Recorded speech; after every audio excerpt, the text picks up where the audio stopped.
ঠিক কি না? আহলে সুন্নাত ওয়াল জামাতের কথা বলছি না, আমি অন্যদের কথা বলছি। কিছু অংশ মানে আর কিছু অংশ মানে না। কোরআনে কারীম স্পষ্ট, সূরা বাকারা 85 নম্বর আয়াত, আল্লাহ রাব্বুল আলামিন বলেন, আফাতুমিনুনা বিবাদিল কিতাবি ওয়া তাকফুরুনা বিবাদ ফামা জাযাউ মান ইয়াফআলু যালিকা মিনকুম ইল্লা খিzyun ফিল হায়াতিদ দুনিয়া ওয়া ইয়াওমাল কিয়ামাতি ইউরাদ্দুনা ইলা আশাদ্দিল আযাব। আল্লাহ রাব্বুল আলামিন স্পষ্ট জানিয়ে দিয়েছেন, কিছু অংশ মানবে আর কিছু অংশ মানবে না। যদি তাই হয় তোমাদের জন্য লাঞ্ছনা, অপদস্থ, অপমানিত হতে হবে। যেমন কি আজ বর্তমান ফিলিস্তিন, কিউবা, চীন, ভারত থেকে শুরু করে বিশ্বের মুসলমান সংখ্যালঘু যেখানে, সেখানে মুসলমানদের উপর চরম নির্যাতন চলছে। ঠিক কিনা? একটু আওয়াজ দেন ঠিক কিনা আমার ভাইরা। মায়ের পেট থেকে, ফিলিস্তিনে মায়ের পেট থেকে বাচ্চা বের করে হত্যা করা হয়েছে। বাথরুমের মধ্যে কোনো দরওয়াজা নাই, দরওয়াজা বিহীন বাথরুমে নারীদেরকে বাথরুম সারার জন্য বাধ্য করা হয়েছে। গাড়ির নিচে গাড়ির চাপা দিয়ে, ট্যাঙ্ক চাপা দিয়ে, বুলডোজার চাপা দিয়ে মুসলমানদেরকে হত্যা করা হচ্ছে। লাশের উপরে সারিবদ্ধ এই কাফির মুশরিকেরা মৃত লাশের উপরে দাঁড়িয়ে পেশাব করে দিচ্ছে। জোরে বলেন নাউজুবিল্লাহ। শুধু তাই নয়, মসজিদের মধ্যে তালা দিয়ে, মসজিদের মধ্যে আগুন অগ্নি সংযোগ করেছে, ঘর বাড়ি একেবারে গুলি করে দিয়েছে। ভাইরা আমার, দাড়ি রাখা নিষেধ। বিশ্বের অনেক রাষ্ট্রে দাড়ি রাখতে পারবেন না।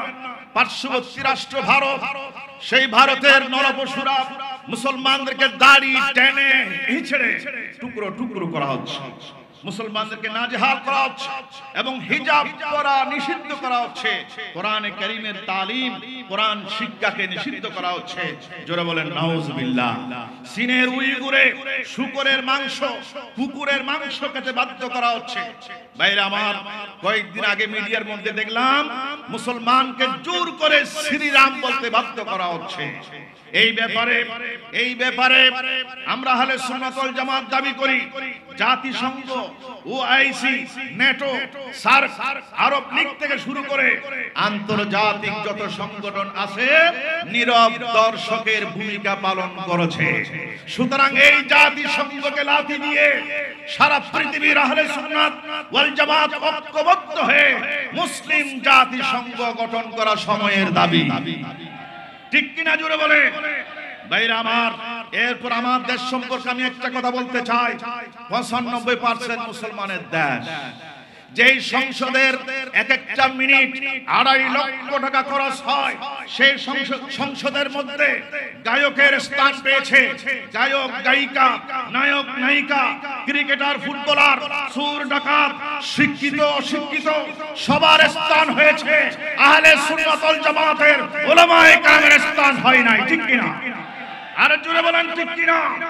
সেই সংসদের মধ্যে আল্লাহ পাকের কালাম ছিল না, রাসূল পাকের সুন্নাহ ছিল না, মিলাদ, কিয়াম, সালাতু সালাম ছিল না। ফলে দেশ হয়ে গেছে জাহান্নামের টুকরা। ঠিক কিনা? জোরে বলেন ঠিক কিনা? সর্বশেষ একটা কথা বলে শেষ করতে চাই। এই দেশটাকে জান্নাতের টুকরা যদি বানাতে চান, যদি আমরা বেহেশতের টুকরা বানাতে চান, তাহলে আহলে সুন্নাত ওয়াল জামাতের নেতৃবৃন্দকে সংসদের মধ্যে প্রেরণ করতে হবে। ঠিক কিনা জোরে বলেন? রাষ্ট্রপতি, স্পিকার, প্রধানমন্ত্রী, আইনমন্ত্রী, ধর্মমন্ত্রী, স্বরাষ্ট্রমন্ত্রী, পররাষ্ট্রমন্ত্রী যদি আহলে সুন্নাত ওয়াল জামাত থেকে হয়, দেশ বেহেশতের টুকরো হয়ে যাবে।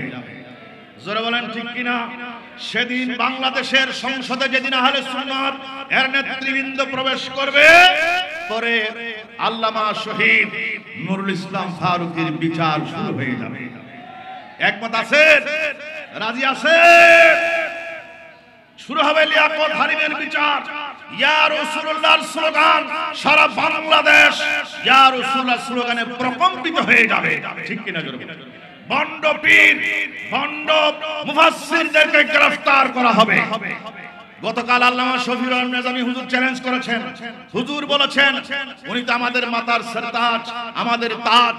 এখানে আমরা ছোট ছোট যারা মুফাসসির যারা আছে আমাদের সাথেও আমরা চ্যালেঞ্জ করতে চাই, এমন কোন বাপের বেটা নাই ছোট ছোট ছাত্রদের সাথে ওরা বসতে পারবে, এই সাহস ওদের কাছে নাই। ঠিক কিনা জোরে বলেন, আরো জোরে বলেন ঠিক কিনা? ভাইরা আমার, সংক্ষেপে একটা কথা বলছি, দেশ কিরকম হবে। সিদ্দিক আকবর রাদিয়াল্লাহু আনহু যখন রাষ্ট্রপতি ছিলেন, সুবহানাল্লাহ, সারাদিন তিনি দেশের কার্যকলাপ করেছেন।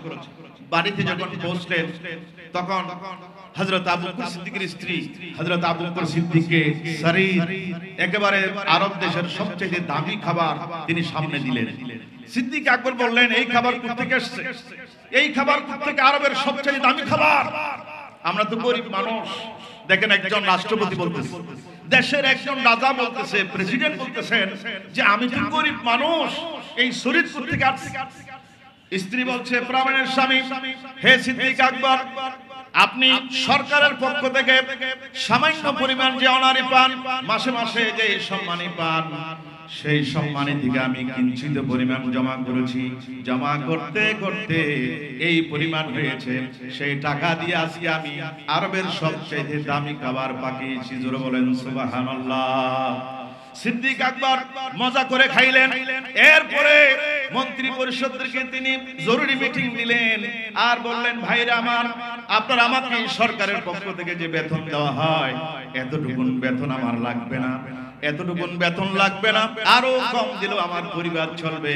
আমার বাড়িতে শরীর পাকানো হয়েছে, এই পৃথিবীতে বিরিয়ানি খাইয়া শরীর খাইয়া আমি জীবন যাপন করতে চাই না। জান্নাতের মধ্যে আল্লাহ রাব্বুল আলামিনের শরীর আমরা পান করতে চাই। বেতন এতটুকু লাগবে না। ইসলামিক স্টেট যদি প্রতিষ্ঠিত হয়, একজন প্রেসিডেন্ট, এই কথা আমরা চ্যালেঞ্জ করতে পারি, পৃথিবীর এমন কোন শিক্ষক আপনারা দেখাইতে পারবেন, এমন কোন মন্ত্রী দেখাইতে পারবেন যিনি মন্ত্রী পরিষদে বলে যে আমার বেতন বেশি হয়ে যাচ্ছে, একটু কমাইলেও চলবে? এরকম মন্ত্রী তো আপনাদের সুখে পড়ছে বলে আমার মনে হয় না। ঠিক কিনা? বরং দেশে বাড়ি, বিদেশে বাড়ি, গাড়ি বাড়ি, নারী সব করেছে। এই জন্য ভাইরা আমার, আজ আপনাদেরকে শেষবারের মতো বলতে চাই, ভাইরা আমার, এই অবস্থা যদি হয়, সর্বশেষ একটা মেসেজ, সময় তো নাই, একটা মেসেজ দিতে চাই। যে বিষয় আমাকে দেওয়া হয়েছে যে দেশের কোন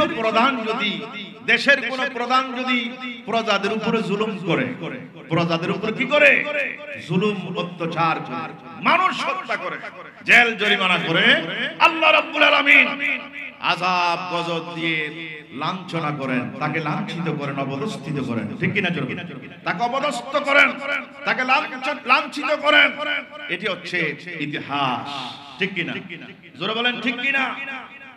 নমরুদ, ফেরাউন, হামান, সাদ্দাত থেকে শুরু করে জালুত, কোরআন শরীফে আছে, জালুত, আল্লাহ রাব্বুল আলামিন এদেরকে আযাব দিয়েছেন, গজব দিয়েছেন, এদেরকে লাঞ্ছিত করেছেন, অপমানিত করেছেন।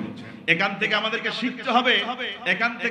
শিখতে হবে যে কোন ক্ষমতা পাওয়ার পর, সেটা দেশে হোক বিদেশে হোক, সারা পৃথিবীর যে কোনো রাষ্ট্র হোক, ক্ষমতা পাওয়ার পর জুলুম যদি করা হয়, নির্যাতন যদি করা হয়, নিষ্পেষণ যদি করা হয়, নিগৃহীত যদি করা হয়, আল্লাহ পাকের পক্ষ থেকে আযাব শুরু হয়ে যায়। ঠিক কিনা? জোরে বলেন ঠিক কিনা? সেই আল্লাহ রাব্বুল আলামিনের কাছে মজলুম মুসলমানেরা দোয়া করেছে যে আমাদের কাছে জালুত আমাদেরকে জুলুম করতেছে, আমাদের একজন ন্যায়পরায়ণ বাদশা প্রয়োজন, একজন বাদশা প্রয়োজন। আল্লাহ রাব্বুল আলামিন একজন বাদশা দিলেন, তালুতকে দিলেন। এই জালেমকে অপদস্থ করার জন্য আল্লাহ রাব্বুল আলামিনের পক্ষ থেকে তালুতকে নির্বাচিত করা হয়েছে। তালুত এখন যুদ্ধ করবে, এই জালেমকে দুনিয়ার থেকে বিদায় দেওয়ার জন্য যুদ্ধ করবে। যুদ্ধ যখন আরম্ভ হবে, প্রতিমধ্যে হযরত দাউদ আলাইহিস সালাম ছিলেন। দাউদ আলাইহিস সালাম যখন সামনে অগ্রসর হলেন, তখন তিনটা পাথর, গভীর মনোযোগ, তিনটা পাথর হযরত দাউদ আলাইহিস সালামকে সালাম দিয়েছেন। সুবহানাল্লাহ। জোরে বলেন সুবহানাল্লাহ। এটা আমাদের আহলে সুন্নাত ওয়াল জামাতের আকীদা। পাথর রাসূলকে সালাম দেয়, সুবহানাল্লাহ বলবেন না? আর আমার নবী হায়াতুন নবী, সর্বশ্রেষ্ঠ নবী, আকাশ জমিনের যত সৃষ্টি আছে সমস্ত সৃষ্টি আমাদের রাসূলকে তাজিম করে সম্মান করে, ঠিক কি না? এইজন্য আল্লাহ রাব্বুল আলামিন বলেন কোরআন শরীফের সবাই মুখস্থ আছে, বরকতের জন্য একবার পড়েন। আল্লাহ রাব্বুল আলামিন বলেন ওয়া মা আরসালনাকা ইল্লা রাহমাতাল লিল আলামিন। হে রাসূল, আপনি হচ্ছেন রাহমাতাল লিল আলামিন, সমস্ত জগতের আপনি শ্রেষ্ঠ নিয়ামত। জোরে বলবেন না সুবহানাল্লাহ? সেই নিয়ামত পাওয়ার পর আল্লাহ রাব্বুল আলামিন পবিত্র কোরআন শরীফে নির্দেশ দিলেন, বান্দারে দুনিয়ার জমিনের মধ্যে শ্রেষ্ঠ নিয়ামত পাঠিয়ে দিলাম, তোমাদের একটা দায়িত্ব আছে। কুল বিফাদলিল্লাহি ওয়া বিরাহমাতিহি ফাবিযালিকা ফালইফরাহু হুয়া খায়রুম মিম্মা ইয়াজমাউন। আমরা কেন মিলাদুন নবী করব? আমরা এই জন্য মিলাদুন নবী করি। মহান আল্লাহ রাব্বুল আলামিন বলেন জমিনের মধ্যে শ্রেষ্ঠ নবী পাঠিয়ে দিলাম এই জন্য জমিনবাসী যেন আমার নবীকে পাওয়ার পর তারা আনন্দিত হয়ে যায়। একদল আছে হুজুর, লম্বা টুপি আছে, মিসওয়াক আছে, জুব্বা আছে, সব আছে, ওনারা ফতোয়া দেয় মিলাদুন নবী শিরক বেদাত, শিরক বেদাত। অথচ আল্লাহ রাব্বুল আলামিন বলছেন শ্রেষ্ঠ নিয়ামত জমিনের মধ্যে পাঠিয়ে দিয়েছি, সেই নিয়ামত পাওয়ার পর যাতে বান্দারা আনন্দিত হয়। জোরে বলেন সুবহানাল্লাহ। এরপরে যখন ওই পাথর সেলুট জানালো, সম্মান জানালো, আমাকে নাও, হযরত দাউদ আলাইহিস সালাম বলছেন আমাকে কুড়িয়ে নাও, আমার মাধ্যমে জালুমকে হত্যা করতে পারবে। সুবহানাল্লাহ। মুসলমানদের জন্য অস্ত্র লাগে না ভাই, অস্ত্র লাগে না, সংখ্যা বেশি লাগে না, কম সংখ্যক মুসলমান বেশি সংখ্যক কাফেরদের উপরে জয়ের ইতিহাস মুসলমানদের হাতে আছে, ঠিক কি না? বদরের ইতিহাসে সজ্জিত কাফির 1000 অস্ত্র আছে, শস্ত্র আছে, সব আছে, মুসলমানদের কাছে কিচ্ছু না। আল্লাহ রাব্বুল আলামিন বলেন কাম মিন ফিয়াতিন গালাবাত ফিয়াতান কাসীরাতাম বিইذنিল্লাহ কাম মিন ফিয়াতিন কালিলাতিন গালাবাত ফিয়াতান কাসীরাতাম বিইذنিল্লাহ। আমি আল্লাহ রাব্বুল আলামিন ঈমান মজবুত থাকলে, যদি ঈমান মজবুত থাকে আল্লাহ রাব্বুল আলামিন মুসলমানদেরকে সাহায্য করেন। জোরে বলেন সুবহানাল্লাহ। কোরআনে কারীমে আল্লাহ রাব্বুল আলামিন ওয়াদা দিয়েছেন, কোরআন শরীফে আল্লাহ রাব্বুল আলামিন ওয়াদা দিচ্ছেন এভাবে ওয়া কানা হাক্কান আলাইনা নাসরুল মুমিনিন। আমি মুমিনদেরকে সাহায্য করব, যদি মুমিন হও, প্রকৃত মুমিন হও, আমি আল্লাহ রাব্বুল আলামিন সাহায্য করব। আর প্রকৃত মুমিন তো থাকবে তাওহীদ, রিসালাত, বেলায়াত, ঠিক কি না? এই লালদিঘির ময়দান সাক্ষী, এখানে রিসালাতের সম্মেলন করা হয়েছে, শানে রিসালাতের সম্মেলন করা হয়েছে। শুরু থেকে শেষ পর্যন্ত ইয়া রাসূলুল্লাহর স্লোগান ছিল না, ঠিক কি না?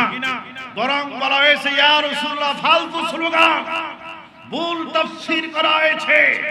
তার দাঁত ভাঙা জবাব দেওয়ার জন্য আজ ঐতিহাসিক এই তাফসীরুল কোরআন মাহফিল, ঠিক কি না? জোরে বলেন, আর একটু জোরে বলেন, ঠিক কি না? আল্লাহ রাব্বুল আলামিন আমাদেরকে বুঝার তৌফিক নসিব করুন। সকলে বলেন আমিন।